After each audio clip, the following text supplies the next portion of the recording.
Welcome back to my channel. So we are continuing with the surgeries crisp and concise cases. Today's surgical case would be about thyroid carcinoma, which is usually again a long case. So starting on, सबसे पहले always we have to start with the particulars of the patient, which include the name, age, sex, the occupation, the residence, and then we come on to the chief complaints. So usually thyroid का case कैसे present करेगा?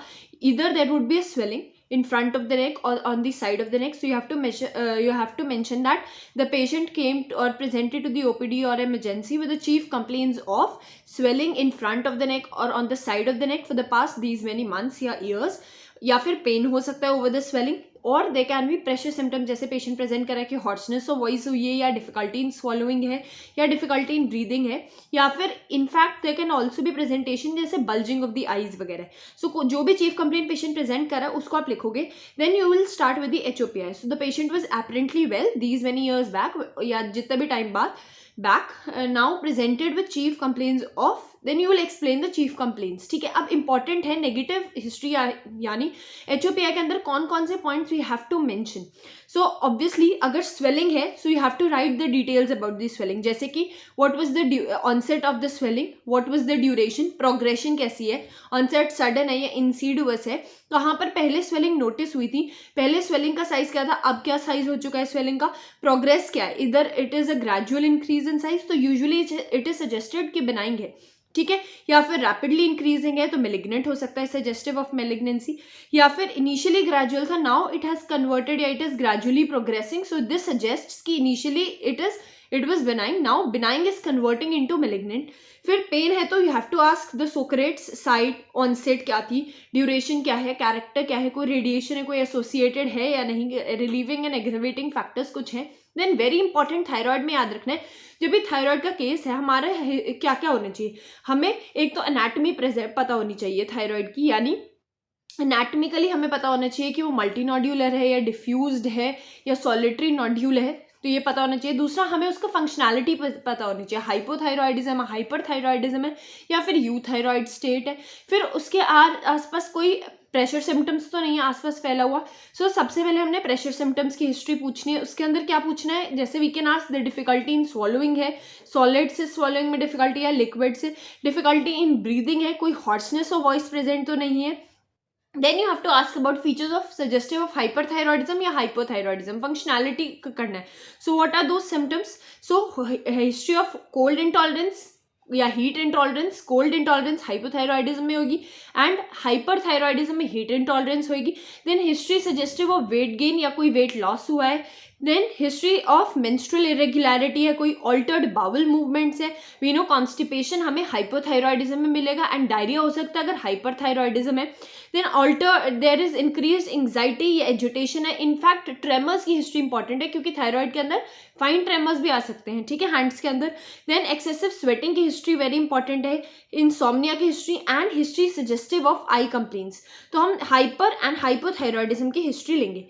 तो अभी तक हमने क्या किया, swelling है तो स्वेलिंग की हिस्ट्री, पेन है तो पेन की history suggestive of pressure symptoms, and then hypo and hyperthyroidism की. उसके बाद also we have to take about the कोई रेडिएशन एक्सपोजर तो नहीं होता, because we know papillary carcinoma thyroid का रिस्क फैक्टर रेडिएशन एक्सपोजर है. हिस्ट्री ऑफ कोई अगर ड्रग इंटेक तो नहीं है, इवन एस्थमेटिक्स है, अगर वो कफ सिरप कोई ले रहे हैं या कोई बीटा ब्लॉकर ले रहे हैं, किसी भी टाइप की मतलब आयोडीनेटेड कोई कंपाउंड ले रहे हैं, क्योंकि कई मेडिसिन में होता है. So history of drug intake becomes very important. Also asthma में स्टेरॉइड का इंटेक ज़्यादा हो जाता है, ठीक है.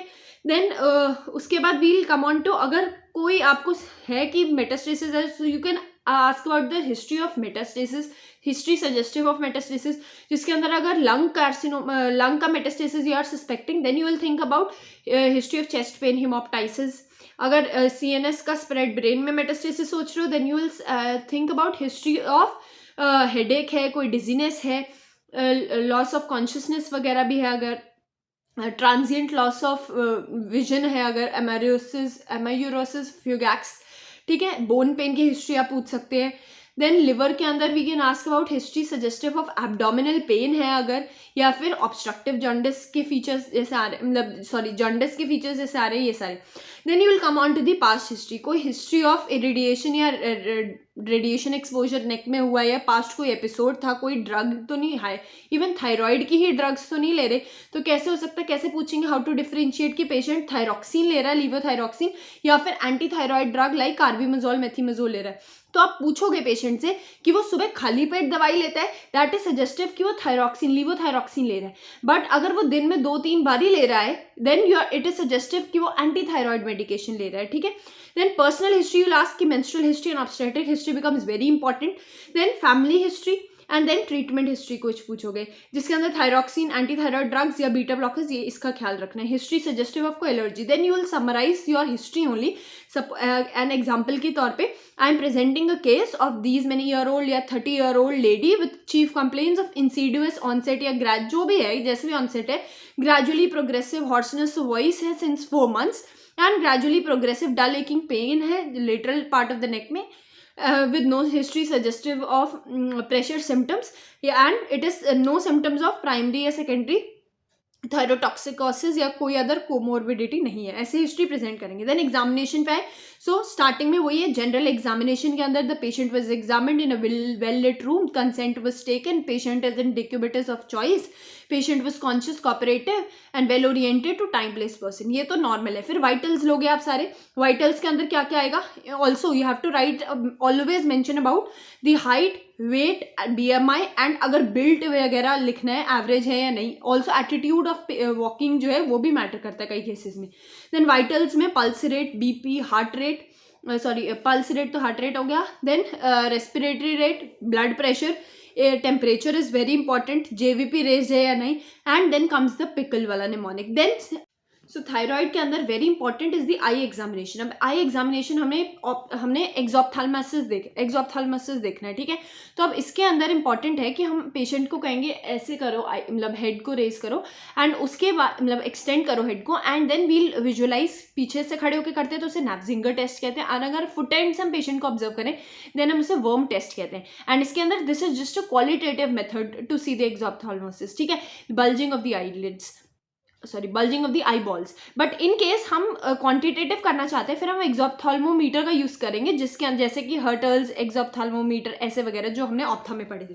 एंड आई एग्जामिनेशन में देखना है, ये तो हमने बल्जिंग देखनी है. उसके अलावा we have to see the lid retraction कितना है, या लिड, फिर लिड लैग कितना है, लिड रिट्रैक्शन डालरिम्पल साइन देखना है, लिड लैग जैसे वॉन-ग्राफी साइन देखना है. देन साइन ऑफ एक्सोप्थाल्मोसिस हमने देख लिया, कोई ऑप्थाल्मोप्लीजिया है या नहीं, कीमोसिस ऑफ कंजक्टाइवा तो नहीं है, lack of convergence Moebius sign तो नहीं है, then less blinking of the eyelids Stellwag sign तो नहीं है. तो ये वेरियस आई साइंस हमने लिखने इंपॉर्टेंट है. Then you can mention the head to toe examination कर सकते हो, या ओरोडेंटल हाइजीन कर सकते हो कि कोई अल्सर्स या एब्सेस वगैरह तो नहीं है माउथ के अंदर. एंड वेरी इंपॉर्टेंट है ट्रेमर्स का देखना, क्योंकि थायराइड हाइपरथायराइडिज्म में फाइन ट्रेमर्स हो सकते हैं because of the involvement of the lumbricals. तो किस मसल की वजह से फाइन ट्रेमर्स होते हैं, लुम्ब्राइकल्स क्यों होते हैं, बिकॉज लुम्ब्राइकल्स के अंदर सिंपैथेटिक सप्लाई आ रही होती है. So that is important. ठीक है. एंड देन हमने फाइनली लोकल एग्जामिनेशन करनी है थायराइड नेक स्वेलिंग की. तो सबसे पहले लाइक इन एनी एग्जामिनेशन हमने इंस्पेक्शन करना है, फिर पैल्पेशन करना है, फिर परकशन कर सकते हैं, ऑस्कल्टेट. परकस तो ज़्यादा नहीं करते थायराइड के अंदर. ठीक है. एंड ऑस्कल्टेट भी हम देखेंगे. सबसे पहले इंस्पेक्शन से शुरू करेंगे. सो हमेशा इंस्पेक्ट जब कर रहे हो then always you have to examine in the sitting position with the neck partially extended. Obviously extend करोगे तभी ऑब्जर्व करोगे. एंड जब पैल्पेट करो पीछे से खड़े होकर पैल्पेट करना है, एंड उस टाइम पे head should be slightly flexed. तो इंस्पेक्ट के टाइम पे sitting with the head slightly extended, and अगर पैल्पेट कर रहे हो तो हेड स्लाइटली फ्लेक्स्ड. ये हो गया पॉइंट. अब इंस्पेक्शन पे क्या क्या लिखोगे, तो लाइक एनी नेक स्वेलिंग या लाइक एनी स्वेलिंग हमें लिखना है कि वो उसका है कैसा, मतलब शेप, साइज, ये सब. सो डिफ्यूज है, डिफ्यूज्ड बटरफ्लाई शेप्ड स्वेलिंग है, या सॉलिटरी नॉड्यूलर है, या फिर मल्टी नॉड्यूलर है. ठीक है. दिखने में कैसी लग रही है. सो जैसे विजिबली डिफ्यूज्ड है, बटरफ्लाई शेप्ड स्वेलिंग है विच इज एक्सटेंडिंग फ्रॉम, उसकी एक्सटेंड लिखनी है. सुपीरियरली कहाँ से एक्सटेंड करिए, इन्फीरियरली कहाँ करिए, कोई भी एक बोनी प्रोमिनेंस से कर सकते हो. ओवरलाइंग स्किन की फीचर्स लिखने हैं हमने. देन कोई पल्सेशंस विजिबल हैं या नहीं, कोई साइनस, फिस्टुला, स्कार मार्क, ये सब है कोई and that very important thyroid के अंदर whether the swelling moves with deglutition, तो पेशेंट को आप वाटर सिप करने के लिए कह सकते हो या फिर ऐसे करें एंड उसके बाद you will see the swelling moves with deglutition और not, that becomes important. Swelling moves with the protrusion of tongue और नॉट, क्योंकि अगर थायरोग्लॉसल स्वेलिंग है तो टंग के साथ वो ट्रैक्ट में कनेक्ट होगी एंड उससे हम वो देखना है. ट्यूबरकुलर इम्पार जो नीचे से जाता है उसी से ट्रैक्ट है, तो अगर थायरोग्लॉसल सिस्ट है it will move with deglutition as well as with swallowing as well as with the movement of the tongue. Okay, and एक important viva question है कि what are other swellings apart from thyroid which are going to show movement with deglutition. So वो क्या होगा, एक तो subhyoid bursitis हो सकता है अगर है, then एक तो thyroid की कोई swelling है, कोई pretracheal group of lymph nodes हैं अगर, laryngocele है, या फिर even thyroglossal cyst. तो एटलीस्ट 3-4 आपको पता होनी चाहिए which swellings which move with the deglutition. Then उसके बाद raising, हमने क्या करना है, we have to ask the patient to raise hands above head ऐसे कर कर, and this is sign test for also called as Pemberton sign, जो कि हम देख रहे हैं कि कोई obstruction है या नहीं, कोई कंजेशन है, डिस्ट्रेस फेस पे आता है या नहीं. क्यों, इससे करने से सुपीरियर वीना कावा की ऑब्स्ट्रक्शन हो जाती है एंड फेस के ऊपर फेशियल कंप्रेशन हो जाता है. This is important in case of retrosternal extension of the goitre.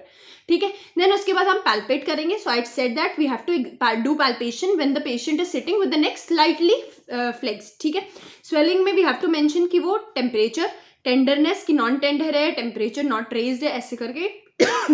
Size क्या है उसका मेजर करके, सरफेस इज स्मूथ और not, margins like any swelling बताने, कंसिस्टेंसी कैसी है, इट मूव्स विद डिग्लूटेशन और not, and also we have to calculate the maximum circumference of the swelling at the neck. ठीक है, एंड उसके बाद हॉरिजॉन्टल एंड वर्टिकल प्लेन्स में वो मूव कर रही है या नहीं, एंड वेरी इंपॉर्टेंट कि lower border of this swelling palpate है या नहीं, क्योंकि अगर नहीं हो रहा दैट सजेस्ट कि वो रेट्रोस्टर्नल एक्सटेंशन हो चुकी है. एंड अगर रेट्रोस्टर्नल एक्सटेंशन नॉर्मली क्या है कि मेजॉरिटी केस में जो थायराइड अगर रेट्रोस्टर्नली एक्सटेंड कर भी रहा है तो उसकी ब्लड सप्लाई नेक से ही आ रही है, तो अगर उसे हम रिमूव भी करना चाहते हैं तो नेक के अंदर ही इंसिजन देंगे.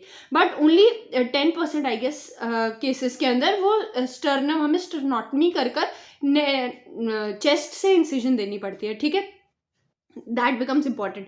फिर उसके बाद जेंटल हम कॉचर्स टेस्ट और बेरी साइन करेंगे. अब ये दो इंपॉर्टेंट है. कॉचर्स टेस्ट का मतलब है ऑन प्रेशर हम अगर दे रहे हैं तो स्ट्राइडर इज फेल्ट, लेटरल अगर हम प्रेशर दे रहे हैं, कंप्रेस कर रहे हैं लेटरल लोब तो स्ट्राइडर मिल रहा है. So gentle compression on lateral lobes would produce stridor और would not produce stridor. Pulsations and thrill कोई पैल्पेबल ओवर द स्वेलिंग है या नहीं. एंड इंपॉर्टेंट है बेरी साइन. बेरी साइन क्या होता है कि कैरोटिड आर्टरी की अगर कोई पल्सेशंस है दैट वर पैल्पेबल तो वो नॉर्मल है. ठीक है, लेटरल साइड पर अगर कैरोटिड आर्टरी की पल्सेशंस पैल्पेबल है तो नॉर्मल है, बट इन केस वो पैल्पेबल नहीं है then we say that berry sign is positive. And हमेशा ऑल्सो रिमेंबर कि कभी भी दोनों साइड पे एक साथ कंप्रेस नहीं करना क्योंकि blood supply to the brain could be stopped. ठीक है, एंड देन कोई visible scar mark, sinus, vein, ये सब हमने मेंशन करना है. देन हम palpation of cervical lymph nodes करेंगे, हमेशा पीछे से पैल्पेट करते हैं एंड ऑल लेवल्स पे जाना है. Submental 1A 1B then 2, 3 and 4 along the sternocleidomastoid होते हैं. 5th इज द पोस्टीरियर जो ट्राइंगल ऑफ नेक के अंदर होता है, एंड 6 एंड 7. 6 यहाँ पर होगा एंड 7 इज नीचे वाला. ठीक है, सो ये हमने level of cervical lymph node हमेशा एग्जामिन करना है. लेवल 3 वेरी इंपॉर्टेंट हो जाता है एंड इसके अंदर हमें right side and left side पे लिखना है. जैसे कि इन केस की राइट साइड पर single lymph node is palpable which was non tender and temperature was not raised. Lymph node का साइज आपको क्या फील हुआ, सरफेस कैसा था, कंसिस्टेंसी, मार्जिन, ये सारा ये हो गया सारा हमने इंस्पेक्ट किया एंड देन पैल्पेट किया. देन इंपॉर्टेंट है परकस. परकस के अंदर वैसे हम जनरली परकशन नहीं करते थायराइड के केस में. एक चीज़ है कि अगर हम मेनोबियम स्टर्नाई के ऊपर दैट इज द रेट्रो मेनोबियम जो सुप्रास्टर्नल नॉच ऑफ बर्न्स है, यहाँ पर हम परकस करेंगे इसके जस्ट ऊपर.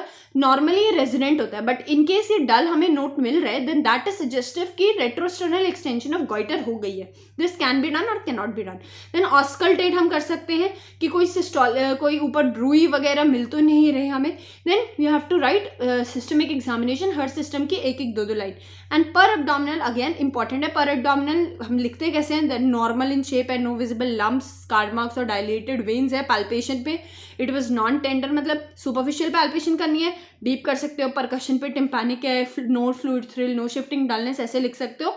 एंड ऑस्कल्टेशन पे normal bowel sounds were heard, ऐसे CVS की S1 S2 heard, no murmurs, ऐसे लिखना है। रेस्पी के अंदर भी normal vesicular breath sounds were heard over the lung area and no adventitious noise were heard. ठीक है, CNS एंड ब्रेस्ट ऐसे ही एग्जामिन हल्की हल्की करनी है। And this completes. अच्छा, ऑल्सो बिफोर कंप्लीटिंग हम थायराइड के अंदर थोड़ी वाइवा वॉइस देखते हैं। सो पेन अगर हो रहा है थायराइड की स्वेलिंग में तो कब कब हो सकता है? इधर it is an inflammatory condition of the thyroid, या कोई हिमोरेजिक नोड्यूल मिल रहा है थायराइड के अंदर, या इन्वॉल्वमेंट ऑफ स्किन हो गई है इन केस ऑफ मेलिग्नेंट, अगर कोई स्प्रेड हो रहा है तो। Then I have already told you what are the swellings which move with the deglutition. Then thyroid के पैल्पेशन के मेथड्स इंपॉर्टेंट है। एक है पिजेलोज मेथड। पिजेलोज मेथड कैसे है? आप पेशेंट को कहोगे कि अपने हेड जो हैंड्स है बिहाइंड दी हेड रखो एंड एक्सटेंड करो।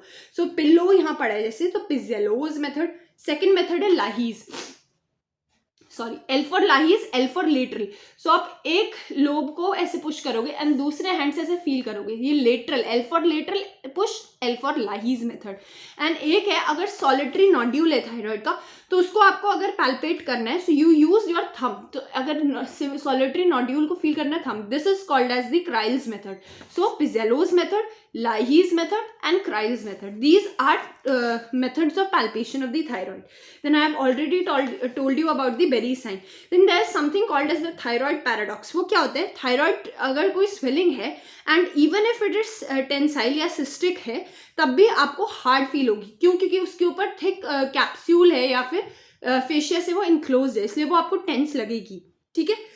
देन नेक्स्ट इंपॉर्टेंट है कि साइट ऑफ मेटास्टेसिस थायराइड में क्या क्या हो सकती है। स्कल हो सकता है, स्पाइन हो सकता है, एंड्स ऑफ लॉन्ग बोन्स या पेल्विस हो सकता है। एंड द फर्स्ट वेसल जो हम थायरोइडेक्टमी में लाइगेट करते हैं that is the middle thyroid vein. Then complication एक इंपॉर्टेंट है, पोस्ट थायरोइडेक्टमी की जो सर्जरी है उसके अंदर एक थर्ड डे पे 72 आवर्स पे कॉम्प्लिकेशन होती है विच इज ऑफ हाइपोकैल्सीमिया के वेरियस फीचर्स आ सकते हैं। ट्राउजिए साइन आ सकता है, शोस्टिक साइन आप देख सकते हो, पेरी ओरल नमनेस या टिंगलिंग सेंसेशन देख सकते हो। This is because of hypocalcaemia, क्योंकि हमने थायराइड के साथ अगर पैराथायराइड ग्लैंड भी रिमूव कर दिया है तब आ सकता है। Then I have already told you कि अगर फाइन ट्रेमर्स हो रहे हैं थायराइड के पेशेंट में, इन्वॉल्वमेंट ऑफ लुम्ब्राइकल्स की वजह से होते हैं which is receiving sympathetic supply. ठीक है। देन वेरी इंपॉर्टेंट, सो इन माई वार्ड सर आज दिस क्वेश्चन कि कौन सी एक ऐसी कॉम्प्लिकेशन है, मतलब सर्जरी करना जरूरी क्यों है थायराइड में, हम पूरे लाइफ लॉन्ग में ड्रग्स पे पेशेंट को क्यों नहीं रख सकते? क्योंकि anti thyroid obviously anti thyroid drug की एक ऐसी कॉम्प्लिकेशन है जो लाइफ थ्रेटनिंग हो सकती है, जिसको हम CBC से मॉनिटर करते रहते हैं। So that complication is the agranulocytosis, जो कि anti thyroid drug like carbimazole, methimazole, even propylthiouracil के साथ मिलती है एग्रैन्युलोसाइटोसिस। इसलिए WBC काउंट को हम हमेशा मॉनिटर करते रहते हैं एंड इसलिए लाइफ लॉन्ग ड्रग नहीं चला सकते, which is very important. Apart कि वो हिपाटोटॉक्सिक होते हैं, दैट इज अनदर पॉइंट। देन उसके बाद जो प्राइमरी हाइपरथायरॉयडिज्म के फीचर्स है that are seen. Primary hyperthyroidism होता क्या है? हाइपोथैलेमिक पिट्यूटरी एक्सिस की माल फंक्शन की वजह से। सो CNS सिम्टम्स ज्यादा दिखेंगे, जबकि जो सेकेंडरी हाइपरथायरॉयडिज्म है उसमें कार्डियोवैस्कुलर सिम्टम्स ज्यादा दिखते हैं हमें। ठीक है। देन इज हेरिडिटरी थायराइड की कंडीशंस क्या क्या हो सकती हैं? अगर कोई डेफिशिएंसी है थायराइड पेरोक्सीडेज एंजाइम की, कोई फेमिलियल सिंड्रोम्स हैं जैसे कि काउडन सिंड्रोम है पीटन म्यूटेशन की जगह की वजह से, कोई मेन सिंड्रोम अंडरलाएंगे, या फिर कोई सर्टेन मेलिग्नेंसी फैमिली में चल रही है, देन ऑल्सो ये हेरिडिटरी हो सकता है। Therefore family history becomes important and this completes the thyroid. So if you are enjoying this series then give this video a thumbs up. You can watch my other video also in the playlist only, and do subscribe to the channel. Thank you.